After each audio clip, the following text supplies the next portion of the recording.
Okay, so we come to the final song on the album, Spiritually Bankrupt. It's a song that I wrote with a great friend of mine, Cliff Wade, who's a wonderful songwriter. I started working with Cliff towards the end of the sort of Little Angels jam period. We wrote Eyes Wide Open together.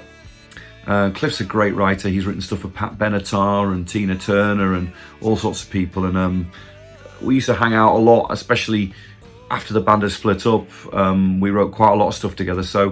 And it wasn't, this track was intending to go on the album, but quite often you leave songs off because they imbalance a record. And I think this song, because it was yet another kind of ballad and quite low key, we all felt that the tipping point had been reached with that. It's not because I didn't like it, it's because it just didn't feel right to include it. These are the battles you go through, you know, with songs. But one of the key things is when I asked Nigel Crooks to have a look through the archive and see if there's anything left for us to use for this record, and this one was presented, we found that there was a digital glitch in the middle of the tape, which I tried editing out, but sadly it didn't work. So I didn't know whether we were going to be able to use it, but I gave it to Simon Francis, the genius mastering engineer that I use, and it's a very dark art, is mastering, but thankfully Simon was able to remove the problem, and so the track is pristine. And I've got to pay tribute to Simon's mastering on this record. I think it's a wonderful piece of work. I've never known a remastering of an album to make such a difference. It sounds very, very bright, very modern, and I'm really, really, really chuffed with it. So thank you, Simon.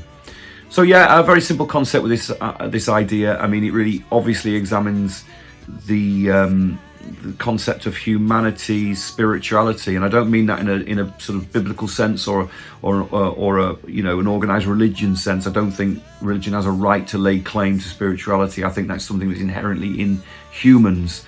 You know, so it's that examination of wealth and privilege and the fact that people put money at the top of their lists of the reasons to live, and I think that's absolutely indelibly flawed. And the more that we pursue that, the worse the world is becoming.